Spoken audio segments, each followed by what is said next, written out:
সামান্য একজন মুদি দোকানদার থেকে কিভাবে রাজা হলেন? হ্যাঁ, একেবারে ঠিক শুনেছেন, মুদি দোকানদার হয়েছিলেন রাজা। বাংলার আনাচে কানাচে অজস্র ইতিহাস ছড়িয়ে ছিটিয়ে রয়েছে, যা আমরা হয়তো জানিও না। তেমনই একটি আশ্চর্যপূর্ণ ইতিহাস নিয়ে দাঁড়িয়ে আছে কাশিম বাজার রাজবাড়ি। ইংরেজদের সহযোগিতায় কিভাবে একজন মুদি দোকানদার রাজা হলেন আর কিভাবে এত বিশাল রাজবাড়ি তৈরি হলো তা জানবো এই ভিডিওর মাধ্যমে।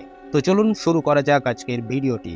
মুঘল মসনদে তখন সম্রাট ঔরঙ্গজেব। সুবে বাংলা অর্থাৎ বাংলা, বিহার এবং উড়িষ্যার রাজস্ব আদায়ের কাজ দিল্লি থেকে সামলানো সম্ভব হয়ে উঠছে না, আর তাই উপায় না পেয়ে মুর্শিদ কুলি খাঁকে বাংলার দেওয়ান পদে নিযুক্ত করেন ঔরঙ্গজেব। ঢাকার বদলে মুর্শিদাবাদকে বাংলার রাজধানী করা হলে কার্যত ভোল পাল্টে যেতে থাকে মুর্শিদাবাদ শহরের। স্বাভাবিকভাবেই বাংলার রাজধানী যে স্থানে, সেখানে ব্রিটিশ ইস্ট ইন্ডিয়া কোম্পানির ঘাঁটি গড়ে উঠবেই। ঠিক সেই কারণেই পরবর্তী সময় এই ব্রিটিশ ইস্ট ইন্ডিয়া কোম্পানিকে কেন্দ্র করে পরাধীন বাংলায় জন্ম নিতে থাকে একের পর এক জমিদার বংশগুলি, যারা আবার পরে আত্মপ্রকাশ করতে থাকে রাজবংশ হিসাবে। তেমনি কাশিম বাজারের দুটি রাজ পরিবারের কাহিনী, যাদের গড়ে ওঠার পিছনে সম্পূর্ণরূপে কোম্পানির অবদান ছিল। এখন প্রশ্ন উঠতেই পারে যে রাজধানী শহর মুর্শিদাবাদ থাকতে কাশিম বাজারেই কেন গড়ে উঠল এই দুটি রাজবাড়ি? শহর মুর্শিদাবাদ গড়ে ওঠার অনেক আগে থেকেই কাশিম বাজার অঞ্চলের বেশ গুরুত্ব ছিল বাণিজ্যকে কেন্দ্র করে। শোনা যায় ইউরোপীয় বণিকেরা সর্বপ্রথম তাদের বাণিজ্য কুঠি স্থাপন করেছিল এই শহরেই, এবং সেই সময় থেকেই ইস্ট ইন্ডিয়া কোম্পানি, ডাচ এবং ফরাসিরা নিজেদের বাণিজ্যিক সুবিধার্থে এই অঞ্চলে তাদের কুঠিগুলি নির্মাণ করে। এই শহরে বর্তমান যে দুটি রাজবাড়ি অবস্থান করছে, সেই দুটি কাশিম বাজার রাজবাড়ি নামে পরিচিত। তবে বোঝার সুবিধার জন্য পুরনো রাজবাড়িটি পরিচিত বড় রাজবাড়ি বা শ্রীপুর প্যালেস নামে এবং অন্যটি ছোট রাজবাড়ি হিসেবে। তবে বড় বা ছোট রাজবাড়ি নাম শুনে ভাববেন না যে এদের ইতিহাস কিংবা মালিকানা একই। দুই রাজবাড়ি গড়ে ওঠার পিছনে রয়েছে সম্পূর্ণ ভিন্ন দুটি গল্প।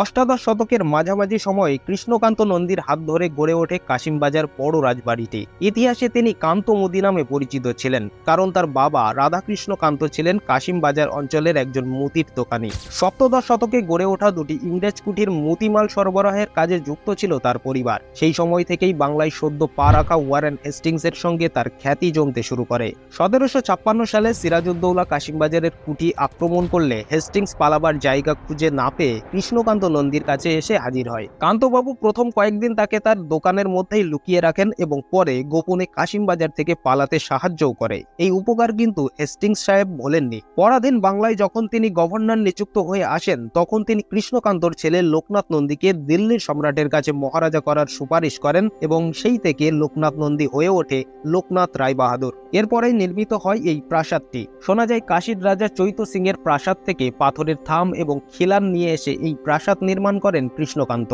রানী স্বর্ণময়ীর নির্দেশে রাজবাড়িতে তৈরি করা হয় লক্ষ্মী জনার্দন মন্দির। তবে সময়ের সঙ্গে সঙ্গে যেমন ব্রিটিশ রাজ ভারতের ইতিহাসের অংশরূপে স্থান পেয়েছে, তেমনি এই প্রাসাদও অতীতের ভারে নিজের জৌলুস হারিয়েছে। বর্তমানে প্রাসাদটির অবস্থা এতখানি শোচনীয় যে ভেতরে প্রবেশ করা একেবারে নিষেধ। রাজবাড়ির সামনের অংশে একটি ভগ্ন বাঁধানো জলাশয়ের মতো খানিকটা অংশ অবশিষ্ট রয়েছে। রাজবাড়িটিকে আড়াল করে উঠেছে বড় বড় অট্টালিকা। তবুও যারা ঐতিহাসিক স্থান ভালোবাসেন, তারা একবার ঘুরে আসতেই পারেন এককালীন জৌলুসে ভরা এই রাজবাড়ির সামনে থেকে।